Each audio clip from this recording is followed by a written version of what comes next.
Hi guys and अस्सलाम वालेकुम। Welcome back to my another vlog. I hope कि आप सब ठीक होंगे और मेरे वीलॉग्स एंजॉय कर रहे होंगे। आप लोग ही मुझे बोलते थे कमेंट्स में कि आप वीक में 2 बार वीडियो अपलोड किया करें, तो मैंने कहा 2 बार क्यों, आपको डेली ही वीलॉग मिलेंगे। आप लोग इतना प्यार करते हैं तो फिर इसीलिए मेरा भी दिल करता है कि मैं आप लोगों को एंटरटेन करूँ, डेली वीलॉग अपलोड करूँ। इसी खुशी में बस जल्दी से बहन के 1000 सब्सक्राइबर्स करवा दो। मैं सुबह सोई हुई थी, मुझे कॉल आई है कि बाजी आप नीचे आ जाएं, आपका पार्सल आया। और पार्सल क्या था मेरा, मैंने washing machine, new washing machine ली नहीं है, खैर मेरे भाई ने मुझे गिफ्ट किया। तो उसके लिए ना मुझे इसका वाटर प्रूफ कवर भी लेना था, क्योंकि वॉशिंग मशीन मैंने वॉशरूम में रखी है, मेरे पास सेपरेट कोई लॉन्ड्री वगैरह तो नहीं है। इसीलिए फिर मैंने इसका वाटर प्रूफ कवर मंगवाया। इसका भी अगर आपको लिंक चाहिए हुआ तो मैं आपको डिस्क्रिप्शन पे दे दूँगी, ताकि ना इस पर पानी ना जाए। और ये है भी ना मेरे वॉश बेसिन के बिल्कुल पास है, तो इसलिए फिर इसके ना छींटे वगैरह पानी की चली जाती हैं, तो ये ना वो कल को मेरी मशीन ही ख़राब हो जाए।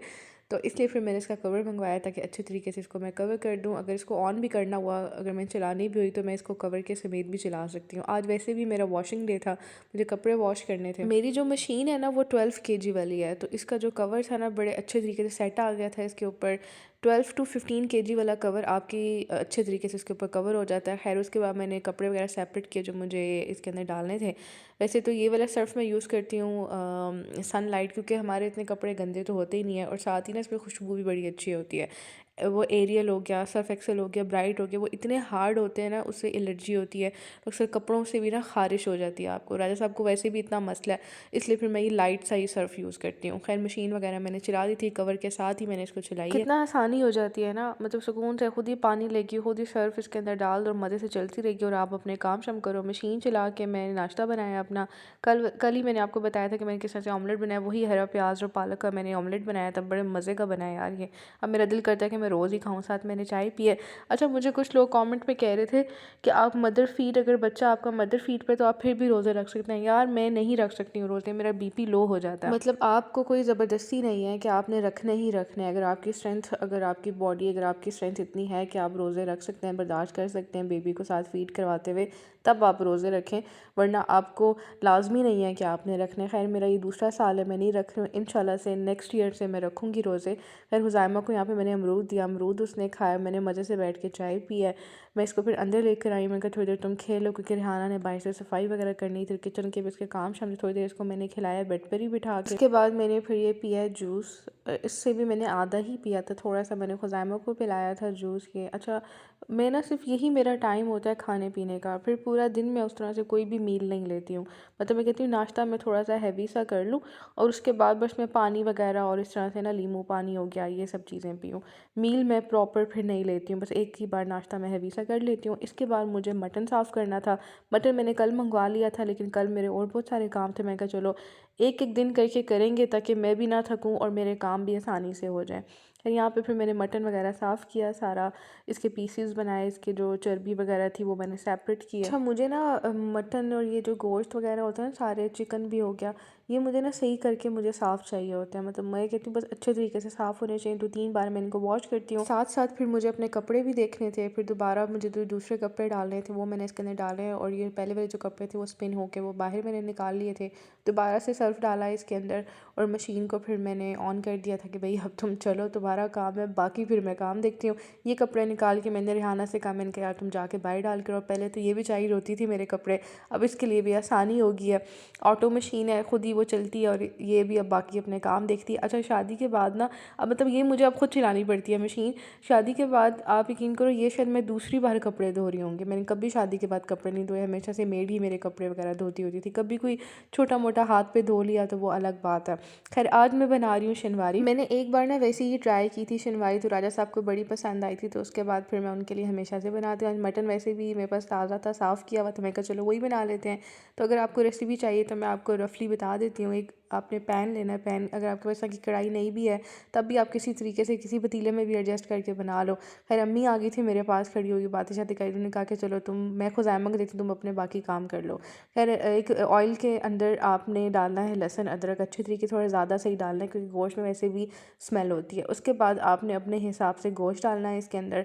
थोड़ा सा आपने इसको इसके अंदर फ्राई करना है, थोड़ा सा आप इसके अंदर भूनेंगे इसको। इसके अंदर ना मसाले इतने नहीं जाएंगे, सिर्फ आपने नमक डालना है। नमक के बाद आपने थोड़ा सा, मैं तो ज़ीरा डालती हूँ, मतलब ये मेरी अपनी ही रेसिपी है, मैं किसी को फॉलो नहीं कर रही हूँ, ये मैंने खुद से ही बस बनाई है। और साथ ही आप ये पिसा हुआ धनिया डाल देना, मतलब ऐसे ही टेस्ट के लिए, ठीक है। और साथ में ना इसमें जो मेन चीज़ है वो इसके अंदर जाएगी काली मिर्चें, मतलब ब्लैक पेपर। शायद जो ऑथेंटिक छलवारी की जो रेसिपी है वो थोड़ी सी डिफरेंट हो, बीच में ना लाइट चली गई थी हमारी, लेकिन मैं ना इस तरीके से बनाती हूँ। फिर हमने इसको ढक्कन लगा के थोड़ी देर बिल्कुल हल्की सी आंच पे हमने इसको रख देना ताकि थोड़ा सा ना गोश्त गल जाए। थोड़ा सा आप पानी डालना चाहे तो आप अपनी मर्ज़ी से डाल सकते हैं। फिर ये जो मटन मेरा बचा हुआ था ना, तो मैंने कहा चलो इसके भी पैकेट बनाते हैं और इसको भी फ्रीज़ कर देते हैं, बाद में फिर हमारे काम आ जाएंगे। गोश्त ना आपका साफ़ हुआ हो ना तो आपके लिए बड़ी आसानी हो जाती है। फ्रीज़ हुआ हुआ होगा, साफ़ हुआ होगा, बस आपने एक पैकेट निकालना है और फटाफट थोड़ा सा डीफ्रोस्ट करके उसको और आपने अपना सालन बना लेना है। मेरे लिए तो बड़ी आसानी हो जाती है इस तरह। मैं रोज़ रोज़ गोश्त साफ़ नहीं कर सकती और उस टाइम नहीं कर सकती जिस टाइम मुझे बनाना होता है। तो मज़े से बस मेरा बीफ भी हो गया, चिकन भी हो गया, मटन भी मेरा साफ़ हो गया। जब दिल किया मेरा आगे के लिए 3-4 दिन के लिए मेरे लिए फिर आसानी हो गई है। को ना ज़्यादा आपने दम पे ही रखना है और ये आपकी शनवारी तकरीबन दम पे ही बनेगी क्योंकि मटन आपका दम पे ही गलेगा। खैर यहाँ पे मैं इसको इसका दम मैंने हटाया और थोड़ा सा मैंने इसको भूना देखने के लिए कि बस थोड़ा सा ना चमचा जाना क्योंकि ताकि आपका साथ ना लग जाए। उसके बाद आपने टमाटर डालने हैं अपने हिसाब से। मैंने तकरीबन 3 टमाटर डाले थे शायद, हाँ 3 ही डाले होंगे क्योंकि मेरा मटन इतना नहीं था, क्योंकि सिर्फ राजा साहब ने खाना था और मैंने थोड़ा सा खाना था। मैं मटन इतने शौक से नहीं खाती हूँ। साथ ही ना मैंने इसके अंदर 2 हरी मिर्चें डाल दी थी, मतलब इसका भी बड़ा अच्छा सा बस बड़े मज़े का इसका टेस्ट आता है और राजा साहब को पसंद भी हैं सब्ज़ मिर्चें, तो इसलिए फिर मैंने वो डाली और दम लगा के थोड़ी देर रखा मैंने। और बाद में जब मैंने इसका दम खोला ना, तो ये जो टमाटर थे ना, इनका छिलका, जब इसका छिलका नरम हो जाए ना, तो आपने फिर इसका सारा छिलका, सारे टमाटरों का छिलका आपने उतार लेना। छिलका उतारने के बाद मैंने चिमटे से ही ना सारे ये टमाटर जो थे ना थोड़े इस तरह से कर दिए थे ताकि ये अच्छे तरीके से ना टमाटर इसके अंदर मिक्स हो जाए। बिल्कुल थोड़ा सा आपने पानी डालना है इसके अंदर ताकि आपके बस नीचे से ना ये लग ना जाए ना। बस इसको मिक्स करके आपने दोबारा से इसको ढाँप के रख देना है, दम पे रख देना है हल्की सी आंच में। और फिर आपने 1-2 बार इसको दम से हटा के आपने देखना भी है ताकि आपका साथ ना लग जाए। और साथ साथ ना आपने इसको भूनते रहना है और चेक करते रहना है कि आपका जो मटन है वो गला है कि नहीं, टमाटर अच्छे तरीके से ना इसके अंदर मिक्स हुए हैं कि नहीं। तो मैंने चमचे की मदद से ना इसको अच्छे तरीके से ना मैश कर लिया। दम पे थोड़ी देर मैंने इसको दोबारा से छोड़ दिया था, फिर थोड़ी देर के बाद मैंने इसको हटाया इसका दम, तो बड़ा अच्छे से ना इसके टमाटर इसके अंदर मिक्स मतलब सही तरह से हो गए थे। फिर इसको मैंने ना थोड़ी सी ना तेज़ आंच के ऊपर, थोड़ा सा मीडियम फ्लेम के ऊपर मैंने फिर इसको भूना है थोड़ा सा, ताकि ये अच्छे तरीके से ना इसका मसाला, सब चीज़ें, टमाटर वगैरह सब कुछ ना गोश्त के अंदर मिक्स हो जाए। और चेक करी थी मैं कि गोश्त गल गया है कि नहीं गल गया। अच्छा, इसमें ना हल्का सा थोड़ा सा रॉ रहना चाहिए गोश्त, मतलब बिल्कुल नरम नहीं होना चाहिए। थोड़ा सा मतलब थोड़ी सी हल्की सी बिल्कुल सख्त होनी चाहिए बोटी। आप लोगों को ज़्यादा गला हुआ पसंद है तो आप अपने हिसाब से ज़्यादा गला हुआ कर सकते हैं। और दूसरी साइड पे मैं बना रही थी आज दही फुल्कियाँ, मतलब ये इसको दही बड़े नहीं कह सकते, फुल्कियाँ दही जो नहीं होती उस तरह का बस मैं वो बना रही थी। आज चना चाट मेरा बनाने का दिल नहीं कर रहा था क्योंकि 2 दिन से हम वही खा रहे थे। खैर दही मैंने अच्छे तरीके से इसको फेंट लिया था। उसके बाद मैंने इसके अंदर डाली है 1 चम्मच चीनी भर के। अगर आपका दही थोड़ा मीठा है तो आप 1 चम्मच डालो, अगर आपका दही थोड़ा सा खट्टा है तो आप फिर इसके अंदर 2 चम्मच डालो दही। बड़ा अच्छा सा, ज़्यादा मीठा नहीं होना चाहिए और ज़्यादा बिल्कुल खट्टा भी दही नहीं होना चाहिए। बस अच्छे तरीके से चीनी डाल के मिक्स कर लिया था मैंने इसको। मेरे पास चाट का मिक्सचर पड़ा हुआ था, सब चीज़ें मिक्स थी तो मैंने वो डाल लिया था। ये आपके पास ऑप्शनल है, अगर आप डालना चाहिए तो मैं इसको वेस्ट नहीं करना चाहती थी, इसलिए फिर मैंने इसके अंदर ना ये भी डाल दिया था, क्योंकि ज़्यादा हमें दही चाहिए और ये बहुत कम सा चाहिए। फिर इसके बाद मैंने बिल्कुल बारीक बारीक से करके टमाटर इसके अंदर डाले हैं। टमाटर डालने के बाद मैंने इसके अंदर डाले हैं आलू, वो भी बॉईल करके मैंने आलू रखे हुए थे तो वो मैंने इसके अंदर डाले हैं आलू। वो भी नॉर्मल, मतलब बिल्कुल जिस तरह टमाटर की शेप थी ना उसी तरह से आलू की शेप थी। अच्छे तरीके से फिर इसको मिक्स करेंगे, सब चीज़ें इसके अंदर मिक्स हो। मुझे दही थोड़ा सा कम लग रहा था, फिर मैंने दोबारा से दही डाल दिया था इसके अंदर और अच्छे तरीके से मिक्स किया था। और ये मेरी जेठानी की प्लेट पड़ी थी, मैंने कहा चलो आज उनको भी दे देते हैं अफ्तारी साथ, तो ये मैंने उनके लिए प्लेट में तैयार करी थी और ये बाउल हम लोग अपने लिए तैयार कर रहे थे। और ये जो मेरी फुल्कियाँ सी जो थी ना, मैंने पहले ही गर्म पानी के अंदर डाल के रखी हुई थी, थोड़ी सी नरम हो जाए वो मैंने इसके ऊपर डाली है प्लेट के ऊपर, और अपने भी बाउल के अंदर सारी मैंने इस तरह से करके डाली है। मेरे ना बाद में थोड़ा सा पानी आ गया था इसका, अच्छे तरीके से अगर मैं इसको करती ना, स्क्वीज़ करती तो ये ना फिर बहुत ही नरम हो जाती। मैंने ज़्यादा देर इनको रख लिया था, आप थोड़ी देर रखिएगा। खैर फिर प्याज को मैंने नमक लगा के रखा हुआ था तो अच्छे तरीके से नमक उसका निकाल के तो मैंने वो भी इसके ऊपर डाल दिया था। ज़ायमा यहाँ पे आ गया था किचन में, रिहाना अपने काम कर रही थी, मुझे फ्रूट काट के दे रही थी और साथ साथ ना मुझे बनाई थी बॉक्स पेटीज़। अच्छा, ये ना मैं जो इसका मिक्सचर तैयार करने लगी हूँ ये मैं ना थोड़ा सा डिफरेंट तरीके से बना रही हूँ। हमें लेना है सबसे पहले मक्खन। अगर आपको इस तरह से बनाना हुआ तो आप लोग भी ट्राई कर लेना। रेसिपी रफली मैं आपको बता देती हूँ। मक्खन डालेंगे, मक्खन डालने के बाद आपने इसके अंदर डालना है मैदा। यार जैसे वो नहीं बनता वाइट सॉस पास्ता बनता है, तो ये उसी से रिलेटेड है कुछ। बस फिर ये हमने इस मैदे को थोड़ा सा हमने इसको मिक्स करेंगे ताकि इसके लम्स ना बन जाए, और साथ ही ना हमने फिर इसके अंदर दूध डालना है। थोड़े से मेरे लम्स बन गए थे, खैर वो ठीक हो गए थे बाद में। फिर जो चिकन था वो मैंने बॉईल करके रखा हुआ था, श्रेड करके सारा हमने चिकन इसके अंदर डाल देना है। मैदे से ना एकदम से आपका जो मिक्सचर होता है ना वो थोड़ा सा ना थिक होना शुरू हो जाता है, तो फिर मुझे दूध कम लग रहा था तो मैंने ना फिर इसके अंदर दोबारा से ना दूध डाल दिया था। सॉरी, मैदे के बाद मैंने दूध डाला था। दूध डालने के बाद मैंने फिर इसके अंदर चिकन डाला था। दूध कम लग रहा था तो फिर मैंने दूध थोड़ा सा और डाल दिया था। और बिल्कुल नॉर्मल सी इसके अंदर मसाले जाएंगे, काली मिर्च जाएंगी, और काली मिर्चों के बाद मैंने ना ज़ीरा डाला था इसके अंदर, और साथ ही ना फिर मैंने नमक डाला था। ज़ीरा तो मेरा फेवरेट है ना, समझो मैं हर खाने में ही ज़ीरा डालती हूँ। खैर उसके बाद वो जो कुटी हुई मिर्चें होती है ना, मैंने वो भी डाली थी इसके अंदर, और साथ ही ना मैंने इसके अंदर डाला था ये कैप्सिकम, शिमला मिर्च डाल दी थी मैंने इसके अंदर। इसका बड़े मज़े का फ्लेवर आता है इसके अंदर। बस इन सारी चीज़ों को फिर हम अच्छे तरीके से इसके अंदर मिक्स करेंगे। उसके बाद मुझे इसके अंदर डालनी थी क्रीम। मेरे पास लेफ़्ट ओवर थी क्रीम, वो मैंने इसके अंदर डाली। मुझे ना क्रीमी सा ये चाहिए था मिक्सचर इसका, बॉक्स पेटीज़ का। इस स्टेज पे ना हमने ज़्यादा इसको मिक्स नहीं करना, क्योंकि बस ये तकरीबन ही रेडी हो चुका है। बस क्रीम जो थी वो मैंने इसके अंदर मिक्स की। क्रीम मिक्स करने के बाद मैंने ना इसके अंदर मायोनीज़ भी डाल दी थी। मतलब ये सारी चीज़ें जितनी भी है ना, ये बड़े मज़े का इसका होता है फ्लेवर, और बहुत मज़े की पैटीज़ बनती है। आप लोग लाजमी मेरी रेसिपी से ट्राई करिएगा। ट्राई करके ना मुझे लाजमी इसका फीडबैक देना कि आपकी पैटीज़, आप इसको रोल में भी ऐड कर सकते हो, आप इसको ये जो फिलिंग है आप इसको समोसे में भी कर सकते हो, लेकिन इसकी ना पैटीज़ बहुत मज़े की बनती है। और लास्ट में ना मैंने ये चीज़ डाली थी इसके अंदर। मुझे ना सही मज़े का ये चाहिए था, तो मैंने कहा यार चीज़ डालूंगी और बड़े मज़े का ये चीज़ी सा हो जाएगा। अच्छा, ये जो चीज़ है ना ये मैं टेज़ो से मंगवाती हूँ, इनकी श्रेडेड ही आती है चीज़। केजीज़ में आती है तो वो ज़्यादा ईजी होता है कि आप क्या बैठ के श्रेड करते रहो। तो ये बस श्रेडेड होती है, आप फटाफट अपनी चीज़ में डालो और ये मेल्ट हो जाती है। और यहाँ पे बस मेरा जो ये मिक्सचर था ना ये रेडी हो चुका था। यहाँ पर बस इसका फ्लेम ऑफ कर देंगे, थोड़ी देर इसको ठंडा होने के लिए रखेंगे, तो उसके बाद हम फिर इसकी फिलिंग करेंगे। ये जो मैंने बनाया था फुल्कियाँ चाट, तो इसके ऊपर बस फिर मैंने चाट मसाला डाला, ठीक है, और बस ये बाकी रेडी हो चुका था, क्योंकि दही के अंदर मैंने ऑलरेडी वो चीज़ें वगैरह डाली हुई थी।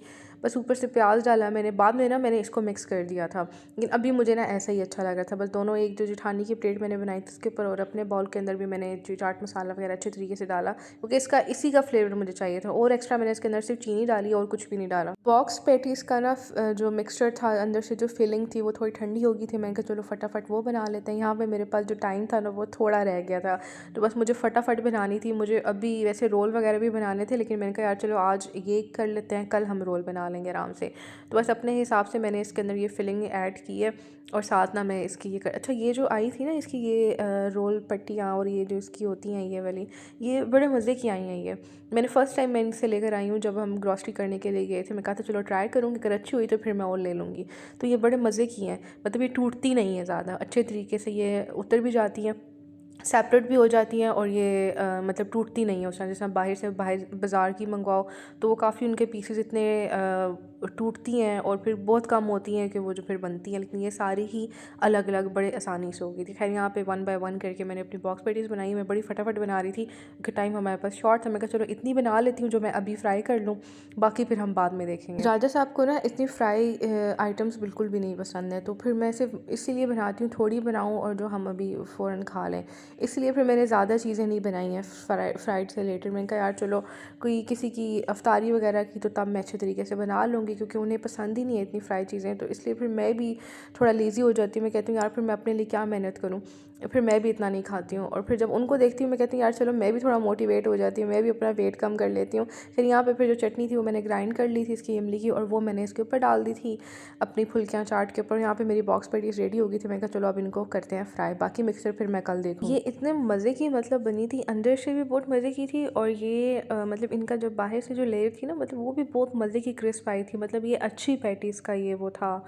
क्या कहते हैं इनको, ये जिससे हम लोग वो करते हैं, वो बहुत मज़े की थी। और साथ साथ ना मैं फ्रूट चाट मुझे रेहाना ने काट के दिया था, तो मैंने कहा चलो ये भी मैं मिक्स कर लेती हूँ। कैमरे को मैं दूसरी तरफ नहीं कर सकती क्योंकि टाइम मेरे पास बहुत शॉर्ट था। मैंने कहा चलो यहीं पर रख के मैं आपको दिखा देती हूँ कि मैं फ्रूट चाट भी मिक्स कर रही हूँ और साथ साथ मैं ये अपनी पैटीज़ भी फ्राई कर रही हूँ। ये पहले मैं फ्राई करी थी अपनी जेठानी को देने के लिए, बाद में मैंने कहा हम अपनी कर लेंगे। और पीछे आपको ना हुज़ैमा नज़र आ रहा होगा कि उसने वो जो स्टैंड होता है आलू प्याज वगैरह का वो सारा उसने वो पूरा ऑर्गेनाइज़र नीचे फेंक दिया था, पूरा ही सब कुछ। और हम उसको कहीं और रख भी नहीं सकते थे। राजा साहब सो रहे थे थोड़ी देर और यहाँ पर ही हम रखना था। रिहाना के भी बहुत सारे काम थे, आपको पता है नीचे भी सारे बिज़ी होते हैं, इफ्तारी की तैयारी कर रहे होते हैं। तो हमने कहा हमारे पास और कोई ऑप्शन ही नहीं था, इसको यहीं पे रखना था और इसने हमारा और काम बढ़ा दिया था। खैर यहाँ पे फिर मैंने अपने लिए भी बॉक्स पैटीज़ वगैरह फ्राई की और आज ना मैं पानी में बना रही थी टैंक, लेमन पेपर वाला फ्लेवर था ये टैंक का, मैं वो बनाई थी। कल वैसे भी हमने दूसरा स्कॉच बनाया था, तो आज मैंने कहा चलो ये बनाना चेंज कर लेते हैं। फ्रूट चाट मेरा यहाँ पर रेडी हो चुका था, पैटीज़ भी मेरी रेडी हो गई थी। यार आपको इसमें लग रहा होगा वीडियो में इसके क्रिप्स कितना, मतलब कितना क्रिप्स आया है इसके ऊपर। खैर उसके बाद मैंने जो आलू, आज मैं सिर्फ आलू के पकौड़े बनाए थे, उसके साथ मैंने बॉक्स पैटीज़ बनाई थी। फ्राई चीज़ें नहीं खा सकते यार इतने, राजा साहब वो नहीं खाते, कहते हैं मैं नहीं खाता इतनी फ्राई चीज़ें, तो वो फिर मैं भी फिर इतनी नहीं बनाती हूँ ना, इतनी ज़्यादा मेहनत करती हूँ। मैं कहा चलो आज वो हैं तो साथ फिर आलू के खाली बनाए थे, मिक्स पकौड़े छोड़ देते हैं। बस यहाँ पे फिर मैं अफ्तार का जो ट्रे था वो मैं रेडी कर रही थी। बॉक्स पैटीज़ में थोड़ी सी ना, मतलब इनका ऑयल थोड़ा ड्रेन हो गया था, तो मैं कहा चलो इनको फिर अपने उसमें रख लेते हैं, ट्रे में रख लेते हैं जिसमें मैंने पकौड़े और बॉक्स पैटीज़ वगैरह रखनी है। और खुज़ाइमा को हमने फिर वॉकर से उठा लिया था, इसको बिस्किट पकड़ाया, तो वो चॉकलेट का बिस्किट था, चॉकलेटी वाला कुछ था पता नहीं, तो वो इसने सारा अपने हाथों पे अपने मुंह पे सारा लगा लिया था। खैर यहाँ पे फिर मेरी जो चीज़ें थी वो तकरीबन रेडी हो गई थी।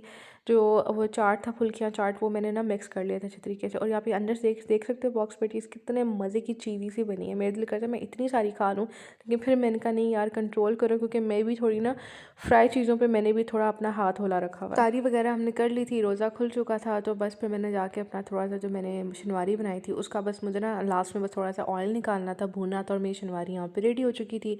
इसको ढक्कन लगा के मैंने रख दिया था। साथ में बना रही थी अपने लिए चाय, और यहाँ पर चाय रखी है, और साथ फिर ना मैंने खुज़ाइमा के लिए ये टिक्का, मलाई टिक्का मैं बना रही थी उसके डिनर के लिए, मतलब रात को खाने के लिए उसके लिए मैं मलाई टिक्का बनाई थी। उसको फॉइल पेपर में रैप वगैरह किया, दही थोड़ा सा डाला था इसके अंदर, और नमक डाला, और काली मिर्च थोड़ी सी कुटी हुई, मतलब थोड़ी ना पीस के डाली थी मैंने।